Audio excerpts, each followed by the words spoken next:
유제품, 치즈, 땅콩 다 그래요. 냄새 맡아도 그래요.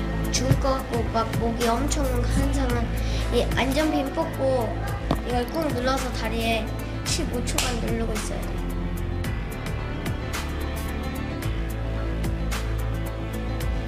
학교를 어떻게 보내야 될지.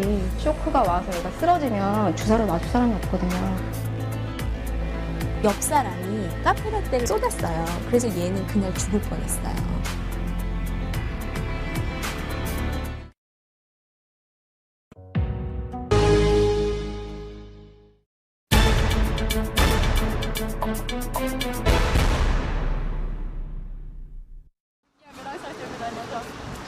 초등학교 4학년 도윤이가 엄마와 외식을 하러 나섰습니다. 흔치 않은 일입니다. 가장 먼저 간 곳은 설렁탕집. 아이가 알러지가 있어서 그러는데 성분 좀 알고 먹을 수 있어요? 치즈가루도 약간 들어가는 땅콩가루하고 치즈가루가 다 들어가요? 조금 들어가는 설렁탕에. 치즈가 들었단 말에 도윤이와 엄마는 그냥 나와야 했습니다. 이번엔 추러스집. 여기에 뭐 우유 성분 이런 거 들어가는 거 있어요? 우유 가루는 들어가는 걸로 알고 있어요. 안 들어가는 건 없어요? 일단 추러스에는 들어가요. 추러스 대신 소시지를 먹으려고 했더니 소시지에도 우유가 들었다고 합니다. 다 들어가요? 네, 감사합니다. 아, 오늘 먹을 수 있는 줄 알았는데. 도윤이는 우유 알레르기가 있습니다. 마시는 우유뿐 아니라 우유 성분이 들어간 모든 음식을 못 먹습니다. 그런데 빵이나 과자 말고도 우유가 들어간 음식은 생각보다 훨씬 많습니다. 카레 전문점에서 파는 카레 안에도 우유 성분이 들어 있습니다. 안 드십니다. 그러면 여기서는 먹을 수 있는 메뉴는 없어요? 네, 다 카레 베이스에 가는 거라서 여기도 안 되겠어요. 미안해. 샐러드 매장에선 구경만 했을 뿐인데 도윤이는 코가 간지럽다고 말합니다. 샐러드 안에 있는 치즈 때문, 우유와 치즈 냄새만 맡아도 알레르기 반응이 일어납니다. 코 간지러워? 아니면 코 간지러워? 치즈 때문에 그런가 보다. 그 정도는. 보통 식품 알레르기라고 하면 특정 음식을 먹고 두드러기가 나는 정도라고 생각하기 쉽지만 도윤이는 우유를 먹으면 생명을 잃을 수도 있습니다. 이렇게 식품 알레르기를 앓고 있는 아동과 청소년은 100명 가운데 4, 5명가량. 이 아이들과 가족들에겐 하루하루가 살얼음판이자 전쟁터입니다. 도윤이는 이 유명 아이스크림 가게에 처음 와봅니다. 신이 났습니다. 우유가 안 들어간 아이스크림이 있다고 해서 찾아왔습니다. 먹을 수 있는 건 31개 중에 단 하나. 도윤이 엄마는 아이스크림 뜨는 주걱을 한번 씻어달라고 부탁합니다. 주걱에 우유 성분이 묻어 있을 수 있기 때문인데 종업원의 표정이 굳어집니다. 얘 뜰 때 그거 깨끗하게 씻어서 새 걸로 해주실 수 있어요? 다른 거랑 폼이 섞이죠, 그러면. 번거로우시죠? 어떻게 나오는지. 몇 차례 더 부탁한 끝에 어렵게 주문한 아이스크림. 그런데 도윤이는 먹지 않고 입술에 묻히고 한동안 가만히 있습니다. 얼굴에 왜 묻히는 거야? 그냥 묻히면 5분 안에 반응이 올라와서 먹어도 되는지 안 먹어도 되는지 알 수가 있고. 원래 안 먹던 음식 먹을 때 늘 이렇게 해? 네. 한 패스트푸드점에선 음식 성분을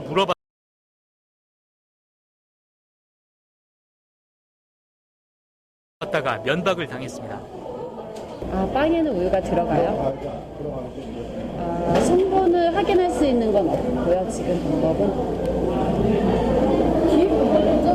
아, 그러면 김밥집에선 칼과 도마를 씻어달라고 부탁해야 합니다. 치즈가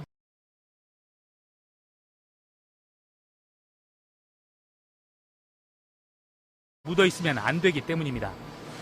물을 씻어서 깨끗하게 해주실 수 있어요?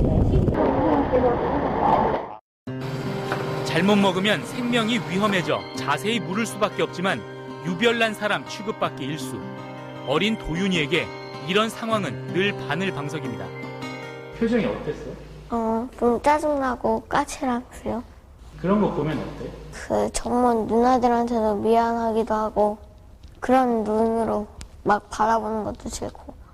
먹고 싶은 마음보다 그게 더 커? 네. 안 먹어도 돼?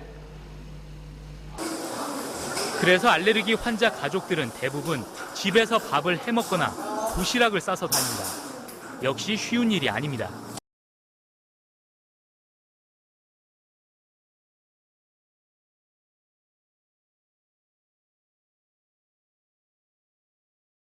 종윤이 엄마 한은진 씨가 장 보는 걸 지켜봤습니다. 종윤이가 우유와 견과류에 알레르기가 있어서 식품 뒷면 성분 내역을 꼼꼼히 봐야 합니다. 떡갈비와 훈제 오리처럼 전혀 예상치 않은 음식에 우유 성분이 들어간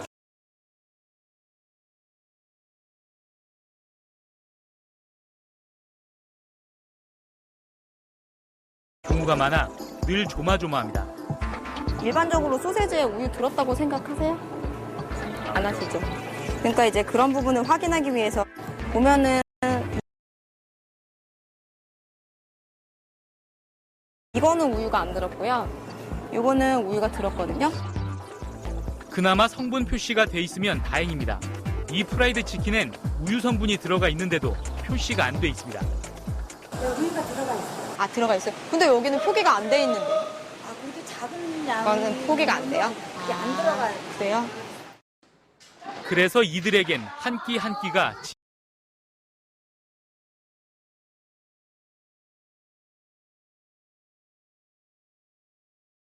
지뢰밭 통과하듯 눈물겨운 전쟁입니다. 의현이 아빠는 오늘 라면 끓이기에 도전했습니다. 의현이가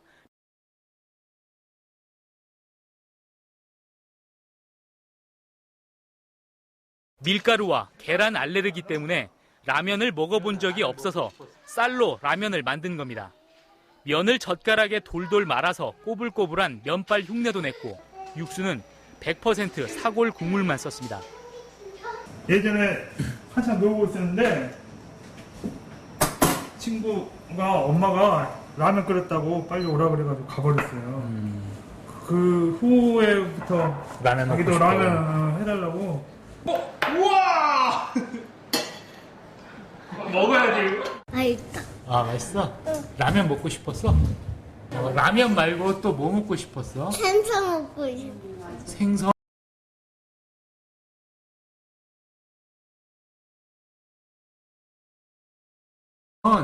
아, 생선도 못 먹어? 물고기. 생선도 못 먹어요?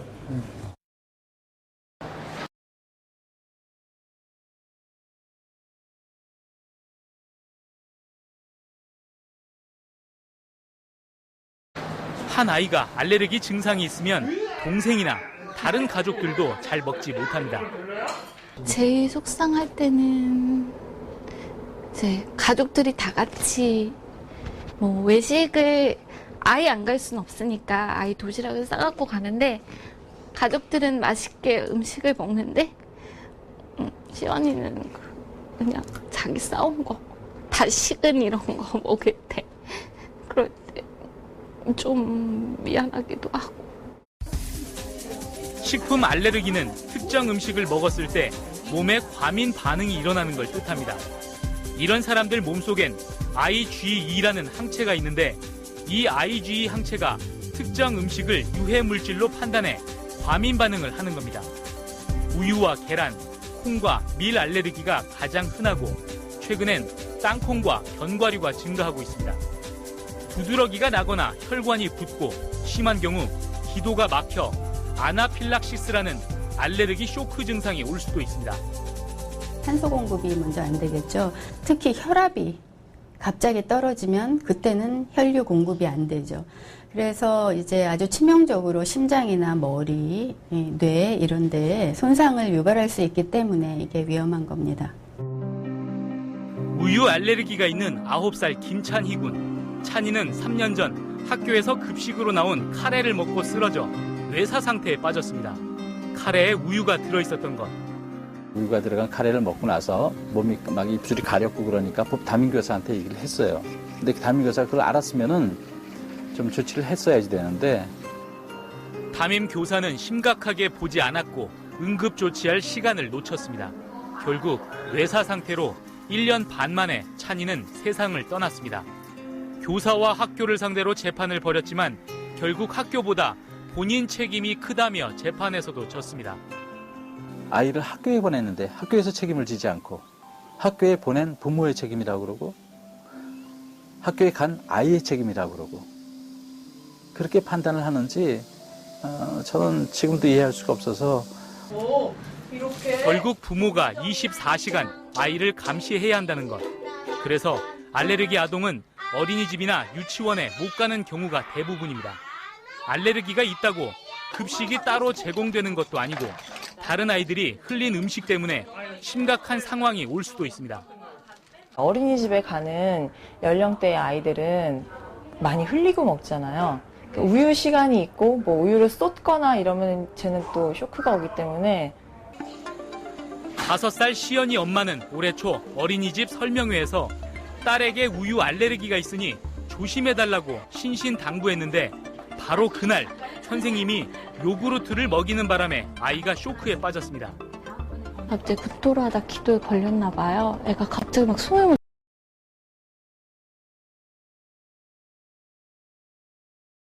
쉬고 방방 뛰는 거예요. 그래서 그때 산소호흡기 차고 네, 그래서 한참 있었죠. 그래서 그 모습을 보니까 도저히 못 보내겠더라고요. 제가 있었는데도 이런 사고가 터졌는데 이처럼 알레르기에 대한 무관심 또는 잘못된 상식은 큰 화를 부를 수 있습니다. 유산균 음료나 이런 거 판매하시는 분들 이거 먹으면 나서요. 이거 먹여야 돼요. 이렇게 강요를 하시는 분들도 많은데 나도 어릴 때 그랬는데 지금 다 먹어. 그리고 막 먹여봐야 되고 뭐 저도 먹여보고 싶어요. 그리고 먹여보려고 병원들도 가고 그랬는데 전신이 다 부러진 사람한테 그냥 마라톤 가서 그냥 뛰면 일단 어쨌든 다 나아 뭐 이러는 거나 마찬가지.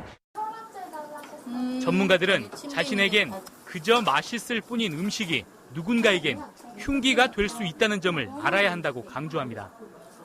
제 환자 중에 한 아이가 기차를 탔는데 옆 사람이 카페라떼를 먹고 있다가 쏟았어요. 그래서 얘는 그날 죽을 뻔했어요. 아나필락시스가 생겨서. 식품 알레르기는 죽을 수 있는 병이라고 하는 것을 충분히 다 교육을 해서 전 국민이 알아야 된다고 생각을 해요. 그래야 내가 먹는 음식이 남에게는 해가 될 수 있고 무기가 될 수 있구나라는 생각을 가질 수가 있거든요. 사고가 났을 때 대처에도 심각한 문제가 있습니다. 알레르기 환자들은 늘 응급약과 에피네프린이라는 자가 주사를 가지고 다닙니다. 쇼크 상태에 빠지면 이 주사를 맞고 응급실로 빨리 가야 외사나 사망을 막을 수 있습니다. 연습을 왜 해? 저의 몸을 지키기 위해서. 스스로 하는 거야? 네. 그런데 법적으로 이 주사를 놓을 수 있는 사람은 본인과 부모, 의료인 뿐입니다. 학교나 어린이집에서 쓰러져도 교사가 주사를 놓으면 불법이 되는 겁니다. 의식이 없는 사람이 어떻게 자기 주사를 놓나요? 그리고 의식이 있더라도 아이가 당황하게 되면 어른도 당황해서 못 놓을 수가 있는데 스스로 주사를 놓기는 되게 어려운 거거든요. 그렇다면 일본의 경우는 어떨까요? 불편함과 고통, 또 뒤따르는 책임까지 모든 게 알레르기 환자와 가족만의 몫인 우리나라와 달리 이곳은 사회 전체가 각종 배려와 제도를 통해 그 고통을 분담하고 있습니다. 도쿄의 작은 식당, 자리에 앉자 식당 주인은 가장 먼저 알레르기가 있는지 묻습니다. お客様はアレルギーがありますか？私はありません。彼はあります。はい。何のアレルギーですか？牛乳と牛乳ダメ。はい。卵。卵ダメ。はい。 그리곤 우유와 달걀이 안 들어간 음식을 추천합니다. 우유 대신 흰 콩을 갈아 소스를 만들고 버터와 달걀 대신 감주와 두유를 쓴다고 합니다. 10年ぐらい前からアレルギーのお客様がどんどん増えてきました。それで私もすごく興味を持って 한 유아용품 전문점엔 알레르기를 일으키는 7가지 주요 성분들을 아예 뺀 상품만 모아놓은 코너가 따로 있어서 굳이 성분 표시를 따져볼 필요 없이 안심하고 살 수 있습니다. 알레르기 환자들을 위한 식품만 전문적으로 만드는 업체도 있습니다. 保育園とかからも需要があるんですね。で、うちの商品を保育園のが買っていただいているというケースもありますし、だから需要が増えてます。 요코하마시의 한 보육원. 알레르기 아동에 대한 배려는 식단표를 만들 때부터 시작됩니다. 매달 식단을 짤 때 알레르기 아동이 먹을 수 있는지 간호사와 영양사, 담임교사와 부모 4명이 의논하고 못 먹는 재료는 빼서 따로 만듭니다. 이렇게 만든 음식은 원장이 직접 먹어보며 성분을 확인하고 다른 아이들 음식과 섞이지 않도록 그릇도 아예 다른 모양을 사용합니다. 黄色い方のラインが入ってるのは除去食の除去がない日でも間違えるといけないので必ず除去がないメニューでもこのトレイに乗せて特別の別の食器を使って給食を乗せ、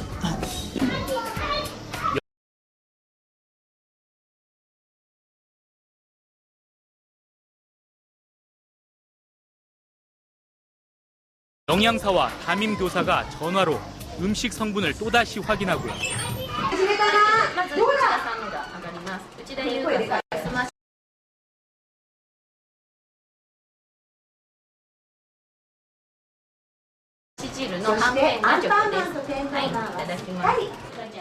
이렇게 3-4단계를 거치고 나서야 아이들은 음식을 먹습니다.